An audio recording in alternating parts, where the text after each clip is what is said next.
औज़ुबिल्लाहिमिनश्शैतानिर्रजीम बिस्मिल्लाहिर्रहमानिर्रहीम। अस्सलाम वालेकुम डियर स्टूडेंट्स। आज हम स्टार्ट करने वाले हैं फंडामेंटल ऑफ नर्सिंग, जो कि हमारे पास फर्स्ट सेमेस्टर की है। वो आज हम फर्स्ट चैप्टर स्टार्ट करने वाले हैं, जो कि हिस्ट्री का है, कि हिस्ट्री ऑफ नर्सिंग। इसमें हम जो कंटेंट्स पढ़ेंगे वो हमारे पास इधर दिए गए हैं। सबसे पहले, by the end of presentation learn will be able to summarise the ancient culture and the field of nursing. सबसे पहले हमने एंशिएंट कल्चर के बारे में पढ़ना है, जो कि हमारे पास पुराना जो नर्सिंग का दौर है उसके बारे में पढ़ना है। Describe site of health care and ancient culture, और हेल्थ केयर के बारे में जो पुराने ज़माने में हेल्थ केयर प्रोवाइड किया जाता था उसके बारे में भी हमने पढ़ना है। देन हमारे पास डिस्कस इस्लाम एंड नर्सिंग, कि हमारे पास इस्लाम जो हमें सिखाता है कि इस्लाम में नर्सिंग की क्या अहमियत है। तो नर्सिंग एंड इन इस्लाम, तो वो हमारे पास थर्ड टॉपिक है। Then explain historical perspective and founder of nursing, जो हमारे पास फाउंडर ऑफ नर्सिंग है वो कौन कौन है उनके बारे में पढ़ना है, जैसे कि फ्लोरेंस नाइटिंगेल हो गई, ये सारे जो और फर्स्ट मुस्लिम नर्स जो है उन सारों के बारे में पढ़ना है, फाउंडर ऑफ नर्सिंग। देन हमने मुगल पीरियड ऑफ नर्सिंग पढ़ना है, discuss Mughal period and nursing, define nursing by WHO World Health Organisation and different scholars, और डिफरेंट डिफिनीशन जो स्कॉलर्स ने दी है उनके बारे में पढ़ना है। देन हमारे पास types of nursing educational program, के वो कौन कौन से एजुकेशनल प्रोग्राम हैं। देन हमारे पास लास्ट टॉपिक जो नर्सिंग एजुकेशन इन पाकिस्तान, के पाकिस्तान में हमारे पास नर्सिंग कब से स्टार्ट हुई एजुकेशन, अभी इसी दौर में मतलब या स्टार्ट कब से हुई पाकिस्तान में, नर्सिंग का क्या रोल है मतलब। तो looking back give you vision of where you want to go, कि हमारे पास अब हम स्टार्ट करने वाले हैं इंट्रोडक्शन। सबसे पहले हिस्ट्री में हम पढ़ने वाले हैं इंट्रोडक्शन, इंस्टेंट कल्चर के बारे में पढ़ना है, कि इंस्टेंट कल्चर में हमारे पास पुराने ज़माने में जो है ना वो जो नर्सिंग है वो कब शुरू हुई, किस तरह शुरू हुई, तो वो सबसे पहले हमने पढ़ना है। सबसे पहले हमारे पास है treating the sick as nothing new, people have cared for the sick throughout history beginning and ancient time, however considering, सबसे पहले तो ये ट्रीटमेंट जो है ना ये हमारे पास न्यू नहीं है, सही है, ये हमारे पास पहले ज़माने से शुरू है। जो भी कोई आदमी या शख्स बीमार हो जाता था उसको केयर प्रोवाइड किया जाता था, उनका ख्याल रखा जाता था। तो बेसिकली ये हमारे पास बहुत पहले से शुरू आ रहा है, इस्लाम में भी बहुत पहले से ही है। जो भी शख्स बीमार हो जाए, इस्लाम में ये सिखाता है कि उनकी क्या करे, उनकी केयर करे, उनका ख्याल रखा जाए। Then, however, considering the long history of nursing, it was not until fairly recently that nursing received a formal nursing education.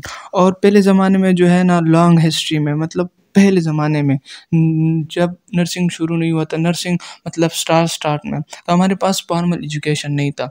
लोग सिर्फ ट्रिक वगैरह सीखते थे और उनसे इलाज करवाते थे, सिर्फ ट्रिक वगैरह जो है ना वो सीखते थे, कोई फॉर्मल एजुकेशन नहीं था। देन हमारे पास और hundreds of years nursing has undergone an evolution, eventually transforming itself and to the respected profession we all know today. Then हमारे पास के 100 year ago, मतलब कि 100 साल जब गुजर गए, तो हमारे पास इसमें क्या क्या आई, इसमें इवोल्यूशन आई, नए नए तरीके आ गए, eventually transforming itself into the respected profession, और इसको एक मुअज़्ज़ज़ पेशे के तौर पर देखा गया कि ये हमारे पास एक रिस्पेक्टेड प्रोफेशन है। जो नर्सिंग है वो हमारे पास क्या है, रिस्पेक्टेड प्रोफेशन है।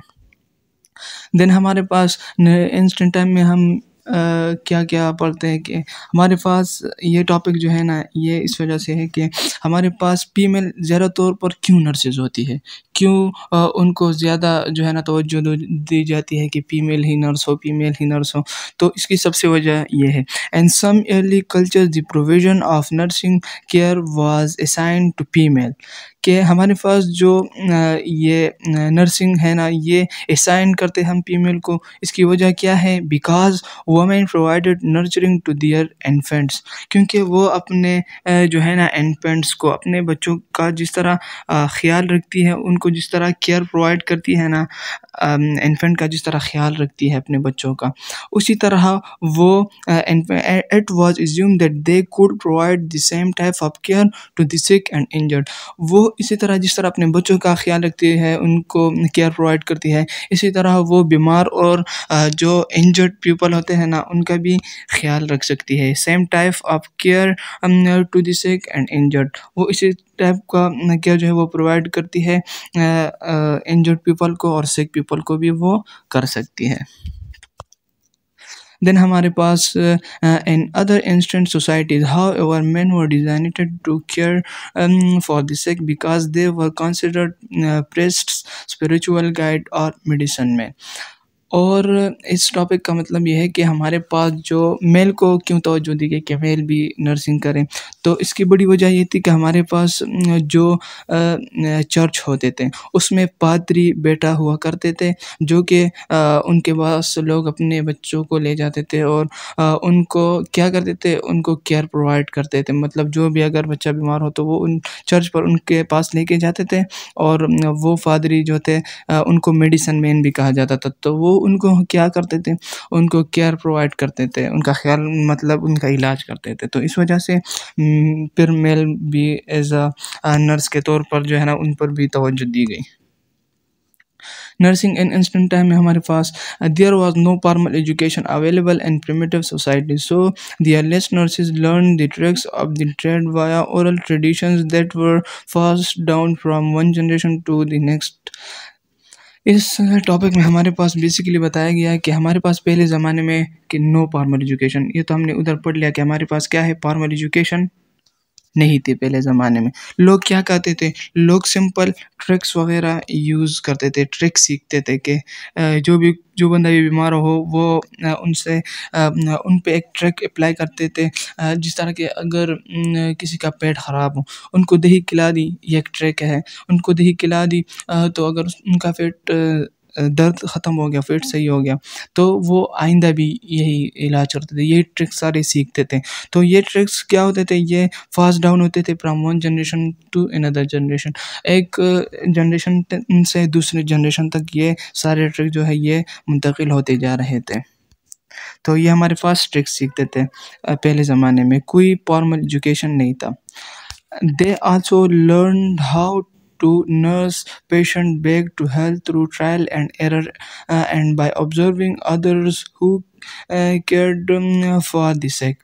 और जो है ना, हमारे पास नर्स और पेशेंट का जो रोल है ना, ये हमारे पास ट्रायल एंड एरर के तौर पर, ट्रायल एरर हम किसको बोलते हैं कि अब जिस तरह हमने ऊपर पढ़ लिया कि अगर किसी का पेट खराब हुआ हो ना, तो अगर उनको दही खिला दी, वो ठीक हो गया, उस पे ट्राई कर दी, दही खिला दी, पेट दर्द ख़त्म हो गया, तो ये हमारे पास फिर ये दोबारा उनको ये अगर किसी का भी पेट खराब हो जाता था या पेट में दर्द होता था तो उनको दही खिलाते थे।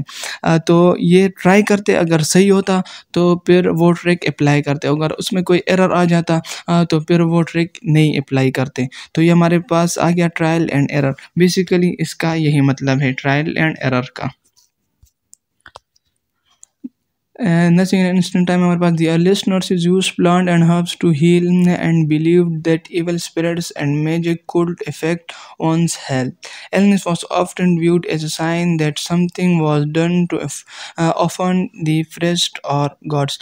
और इस टॉपिक में हमें बताया गया है कि पहले ज़माने में जो थे ना नर्सेज, वो क्या करते थे, वो सिंपल जो प्लांट के हर्ब्स वगैरह यूज़ करते थे। किसके लिए, अगर कोई बीमार हुआ हो तो उनके लिए क्या यूज़ करते थे, ये प्लांट और हर्ब्स वगैरह जड़ी-बूटियाँ यूज़ करते थे, और उनका ये ख़्याल था कि ये हमारे पास जो बीमारियाँ हैं ये किसी मैजिक जादू वगैरह की वजह से ये हमारे पास बीमारियाँ आती है।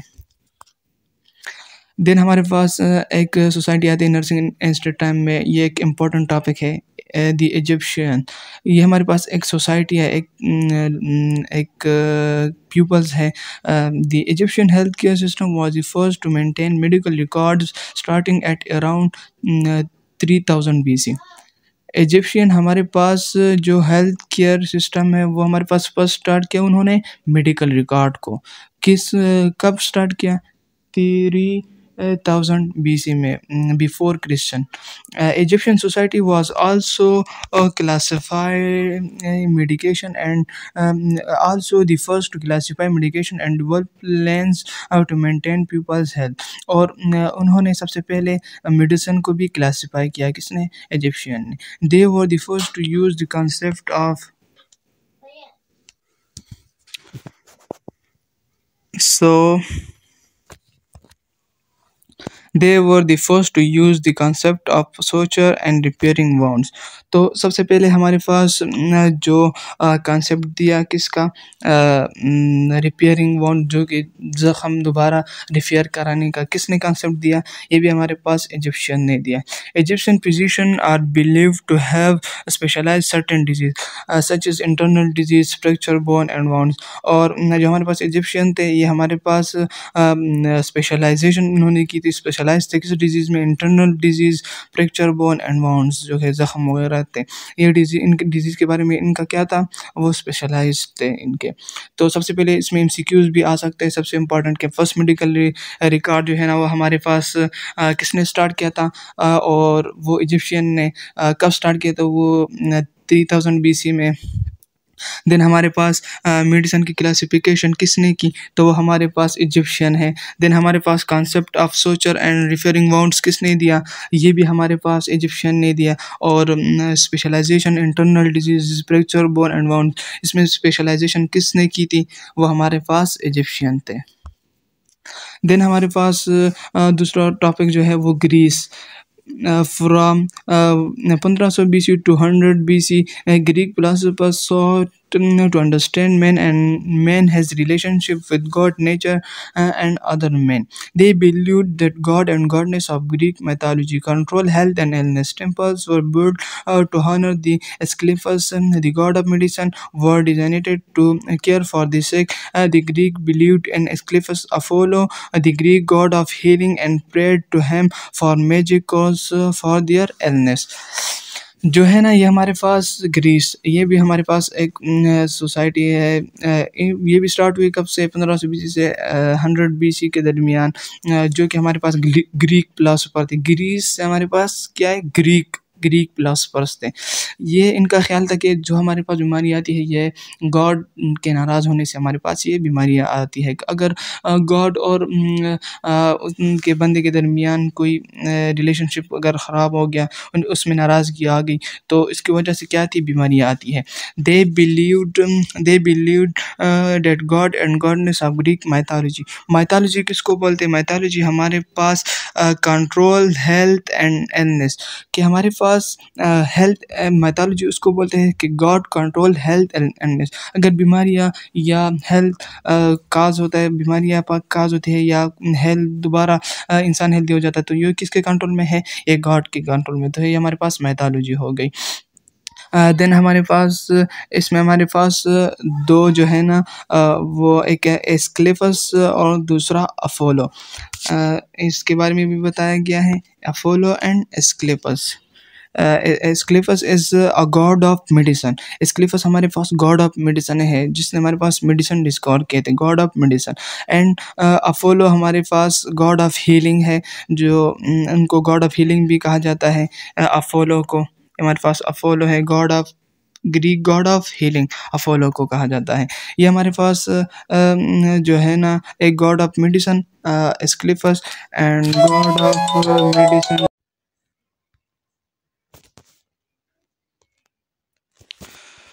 तो गाइस हम पढ़ रहे थे they believe that god and goddess of Greek mythology control health and illness. Temples were built to honor the Asclepius, the god of medicine, were designed to care for the sick.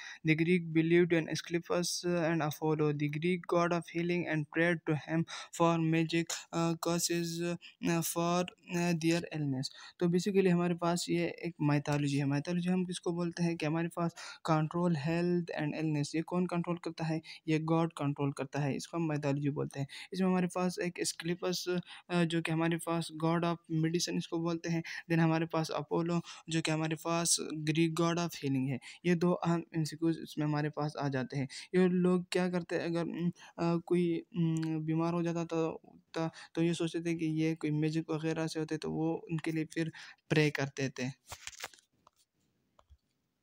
ये हमारे पास स्क्लिफस and Apollo है। Then हमारे पास आ जाता है हाइपोक्रेट्स। हाइपोक्रेट्स से हमारे पास दूसरी जो है ना वो सोसाइटी है। इनका क्या कॉन्सेप्ट था? Hippocrates was the first who attribute disease to natural cause rather than supernatural cause and cause of gods. And 400 BC, the famous Greek physician Hippocrates believed that disease had natural, not magical cause.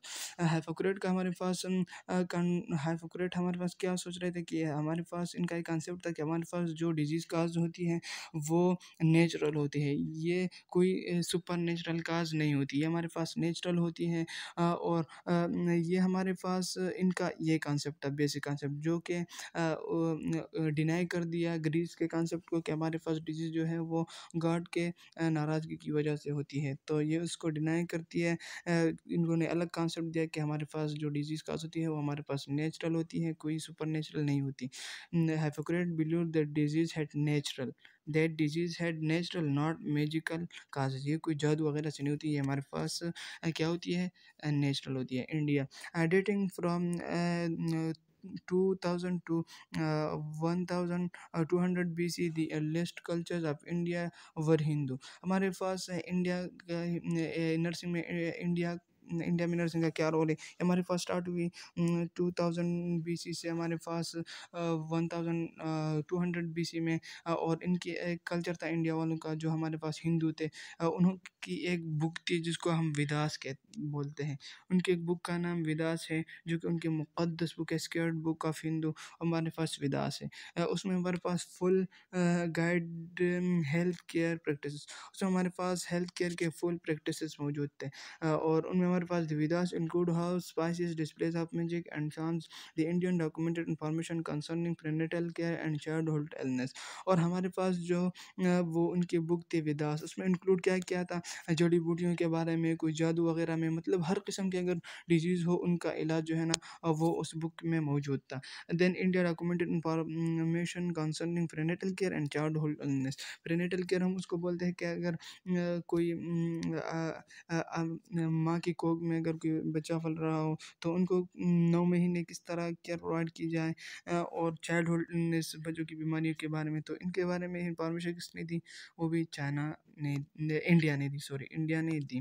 Then हमारे पास आ जाती है China. China the teaching of Confucius 551 to 479 BC had a powerful impact on the customs and practices of people of ancient China.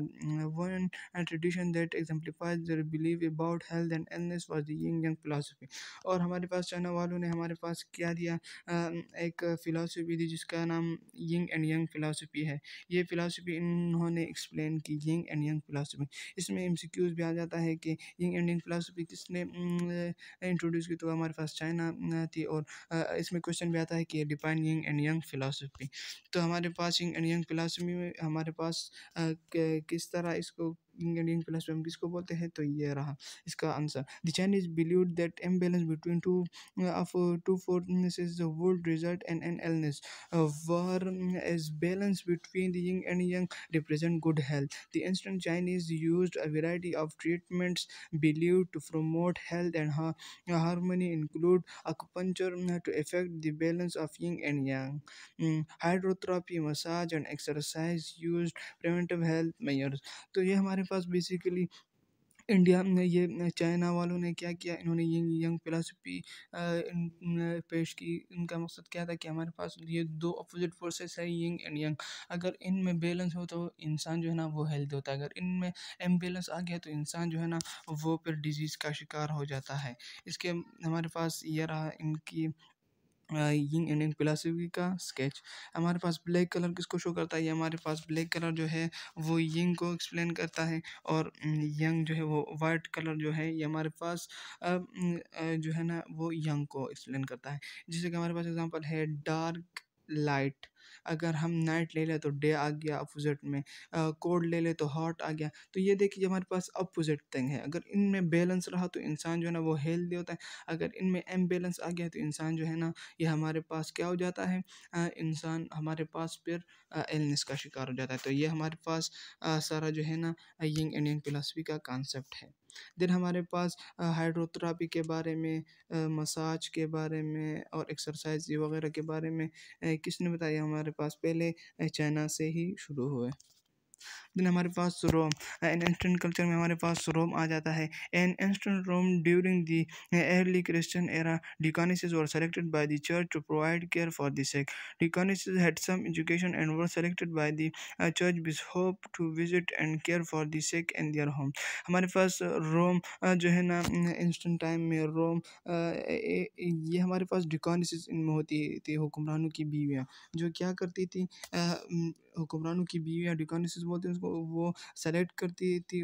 किस वजह से? उनके पास जो कि तालीम होता था, वो एजुकेटेड होती थी, उनको सेलेक्ट किया जाता था किसके लिए? नर्स, एज अ नर्स उनको सेलेक्ट किया जाता था कि वो क्या करे, प्रोवाइड चर्च में वो प्रोवाइड करे केयर फॉर द सिक। अगर कोई बीमार लोग हो तो उनको जो है ना वो केयर प्रोवाइड करे। सबसे पहले हमारे पास उन डिकॉनेसिस में हमारे पास सबसे पहले नर्स जो थी वो बिशप थी, जो कि हमारे पास वो क्या करती थी, वो लोगों के घरों में जाकर उनको जो है ना वो केयर प्रोवाइड करती थी। तो हमारे पास फर्स्ट विजिटिंग नर्स जो है, the deaconess Phoebe is considered the first visiting nurse who provided expert home nursing. ये हमारे पास फर्स्ट विजिटिंग नर्स कौन है? वो हमारे पास फोबे है। वो जा घरों में जाकर जो है ना वो प्रोवाइड करती थी, केयर प्रोवाइड करती है लोगों के घरों में जाकर। देन हमारे पास नर्सिंग एंशिएंट टाइम में हमारे पास रोमन एम्पायर आ जाता है जो 27 BC से हमारे पास 476 AD, a military dictatorship adopted medical practices from the countries they conquered, and the physician they enslaved. The first military hospital in Europe was established in Rome. Both male and female attendants assisted in the care for of sick। जो कि हमारे पास Roman empire कब से शुरू हुई? वो 27 BC से 476 BC के दरमियान शुरू हुई। मिलिट्री सबसे पहला हमारे पास मिलिट्री हॉस्पिटल जो है वो हमारे पास रोम में बना, जो कि पूरी यूरोप में हमारे पास रोम में सबसे पहला मिलिट्री हॉस्पिटल बना, जिसका नाम जो है ना वो पॉलीक्लिनिको सीलियो है। Military hospital of Policlinico Celio, ये हमारे पास उसका नेम है। Both male and female attendants assisted in the care of sick, जो कि हमारे पास इसमें क्या होता था, केयर बेसिकली केयर प्रोवाइड किया जाता था इसमें। तो ये था हमारे पास किसके बारे में? रोमन एम्पायर में।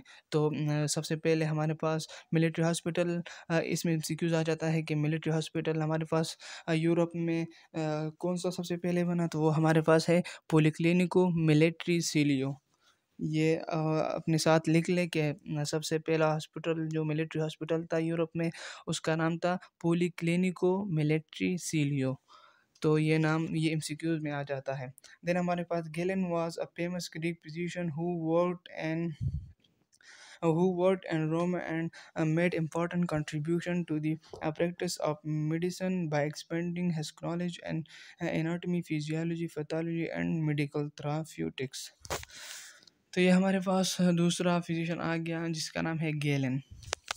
गैलन हमारे पास ये भी एक इम्पॉर्टेंट कंट्रीब्यूशन है कि इसमें नर्सिंग में हमारे पास रोम में इसकी भी कंट्रीब्यूशन है। ये भी as a nurse as a physician काम करता है। इसमें ये भी क्या था, एक्सपर्ट था फिजियोलॉजी में, एनाटॉमी में, फिजियोलॉजी में, पैथोलॉजी में एंड मेडिकल थेराप्यूटिक। इन सारों के बारे में किसके पास जो थे ना ज़्यादा नॉलेज था, वो हमारे पास गैलन के साथ था। तो गैलन हमारे पास ये एक फेमस ग्रीक फिजिशियन है। ये हमारे पास गैलन है हमारे पास। देन हमारे पास नर्सिंग इन इंस्टेंट टाइम में, एंशियंट टाइम में हमारे पास आ जाता है द मिडल एजेस।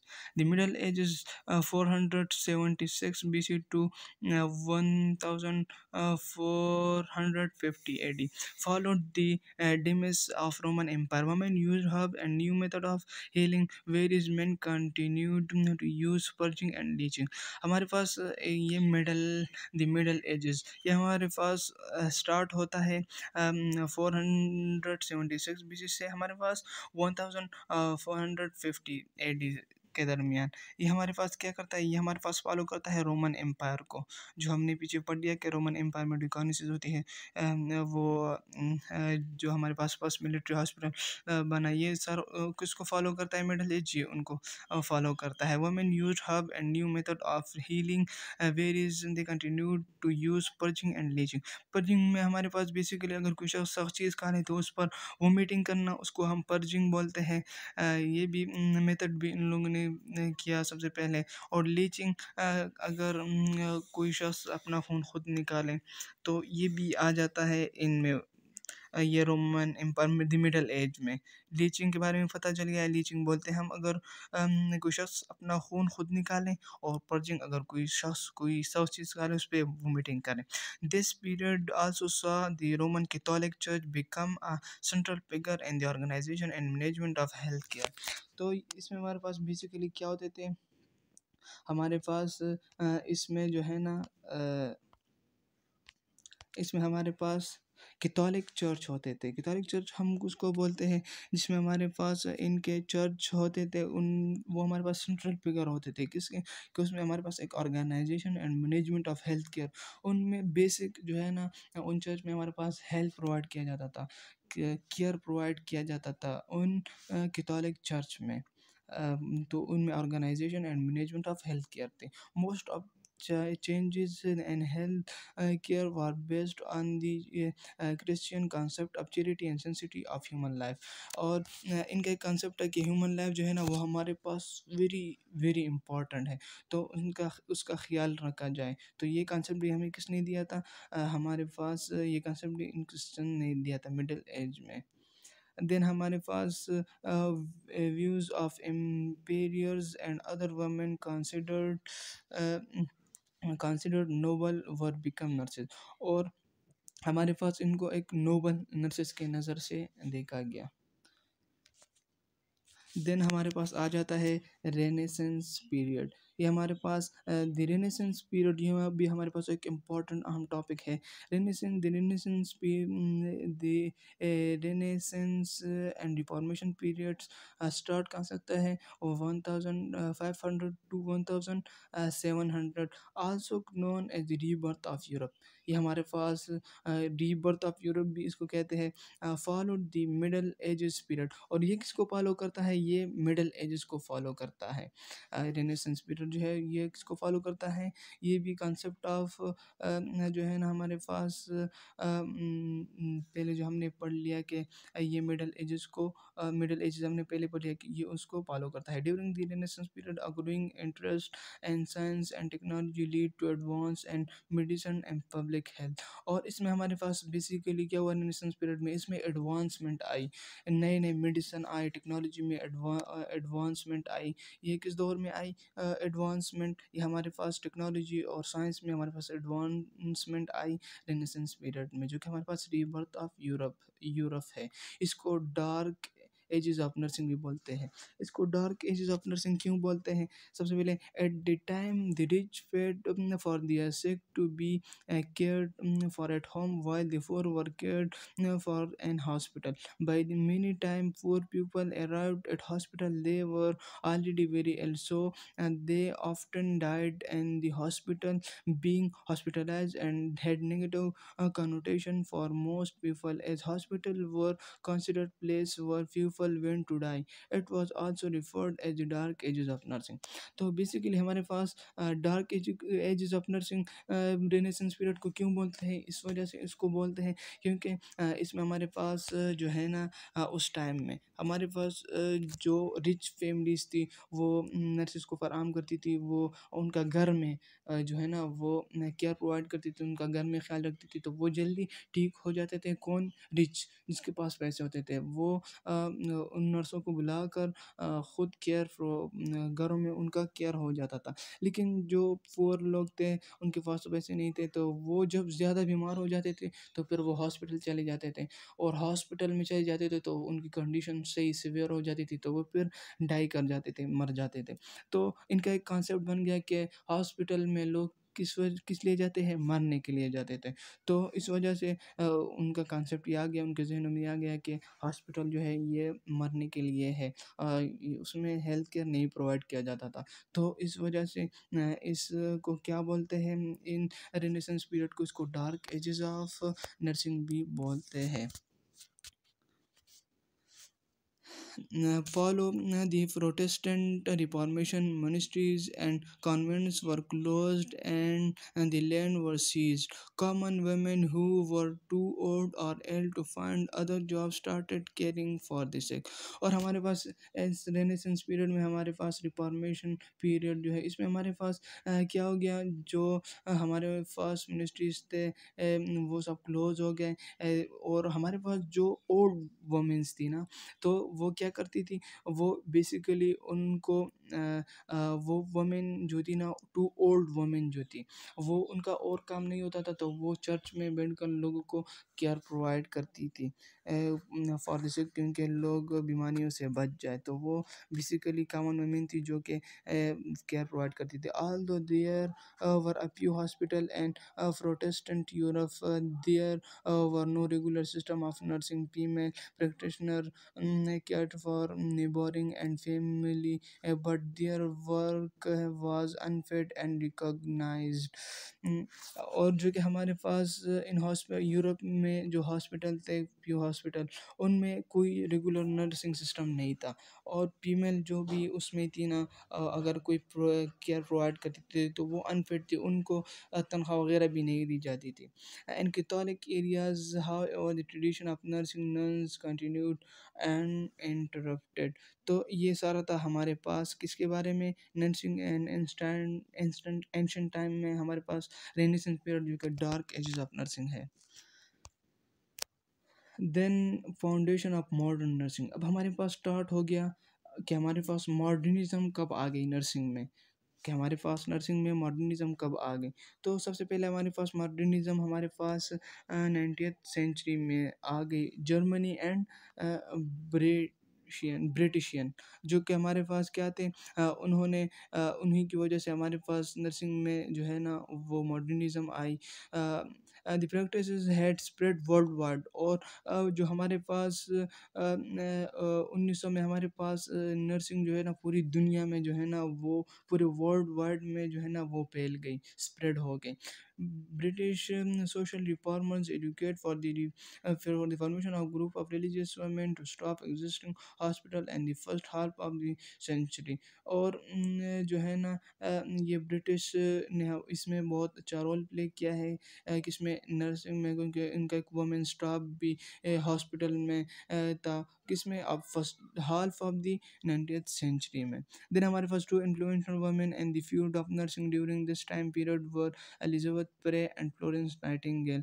और हमारे पास जो दो अहम साइंटिस्ट हैं इस पीरियड में, foundation of modern modern nursing में हमारे पास कौन कौन साइंटिस्ट आ जाते हैं? Elizabeth Fry and Florence Nightingale, ये दोनों साइंटिस्ट जो है ये हमारे पास आ जाते हैं ये हमारे पास आ जाते हैं किस में, फाउंडेशन ऑफ मॉडर्न नर्सिंग के टॉपिक में। ये हमारे पास Elizabeth Fry Florence and Nightingale था। देन हमारे पास the 19th and 20th century, इसमें नर्सिंग का क्या रोल था। In the late of 19th century nursing professionalized rapidly in the United State.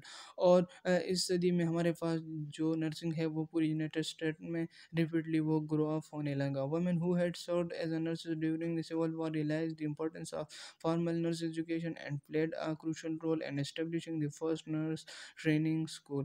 और हमारे पास वुमेन नर्सों का रोल जब देखा गया किसमें सिविल वॉर में, तो लोगों को रियलाइज़ हो गए उनके इम्पोर्टेंस के, नर्सिंग की ज़रूरत है, उनको फॉर्मल एजुकेशन की ज़रूरत है। तो फिर एक फर्स्ट नर्सिंग स्कूल भी जो है ना वो बनाया गया है। Hospital began setting of nursing school that attracted women for both working classes and middle class background.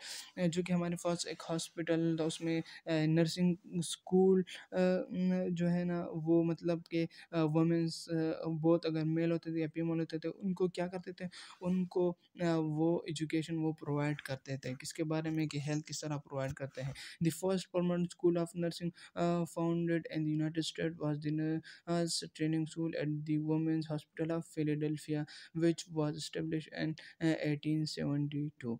जो कि हमारे पास फर्स्ट परमानेंट स्कूल जो था नर्सिंग का वो हमारे पास यूनाइटेड स्टेट में जो है ना वो बना, उसका नाम था फिलाडेल्फिया। तो ये भी हमारे पास एक इम्पॉर्टेंट एमसीक्यूज़ है कि सबसे पहले ट्रेनिंग स्कूल हमारे पास वुमेन हॉस्पिटल जो था वो हमारे पास क्या था, फिलाडेल्फिया में था। और वो कब इस्टेब्लिश हुआ था, वो हमारे पास 1872 में इस्टेब्लिश हुआ था। During the second half of the 20th century, the number of graduated program and nursing grew rapidly। और हमारे पास second half of 20th century में क्या हुआ कि हमारे पास ग्रेजुएटेड प्रोग्राम जो है वो नर्सिंग ग्रेजुएटेड प्रोग्राम वो रिपीटली ग्रो अप होने लगा। The 19th and 20th century the graduated nursing program focusing on clinical specialized specialties laid the basis for the expansion of advanced practice nursing. और हमारे पास graduated nursing programme में हमारे पास focusing हुई clinical specialities में, जो कि हमारे पास क्लिनिकल साइड पे फोकस होने लगा कि क्लिनिकल साइड पे लोग जाने लगे। By the end of 1960 there were 1,03,043 nursing school. जो कि हमारे पास 1960 में हमारे पास 1,343 जो थे ना वो क्या थे, नर्सिंग स्कूल थे। और उनमें हमारे पास 1,64,545 नर्सिंग स्टूडेंट जो है वो इनरोल्ड थे। सबसे पहले किसमें, 1960 में। According to the national student nursing association NSNA, इनके मुताबिक जो है ना हमारे पास फर्स्ट स्कूल में हमारे पास कितने स्कूल एनरोल थे हमारे पास 1960 में, वो थे 1,343। और इसमें सीक्वेंस आ जाता है कि उसमें कितने नर्सिंग स्टूडेंट एनरोल थे, तो हमारे पास उनमें स्टूडेंट जो थे वो 1,64,545 नर्सिंग स्टूडेंट एनरोल थे। देन हमारे पास nursing and Islam. Nursing in Islam is healthcare services related to care patient। तो ये सारा था हमारे पास फर्स्ट पार्ट था, फर्स्ट चैप्टर का जो कि हिस्ट्री थी नर्सिंग की। तो थैंक यू सो मच। हमारा चैनल सब्सक्राइब करें, लाइक करें और शेयर करें। इंशाल्लाह सेकंड पार्ट जल्द ही आ जाएगा। तो लिंक नीचे सेकंड पार्ट का लिंक नीचे डिस्क्रिप्शन में दिया गया है। So thank you so much.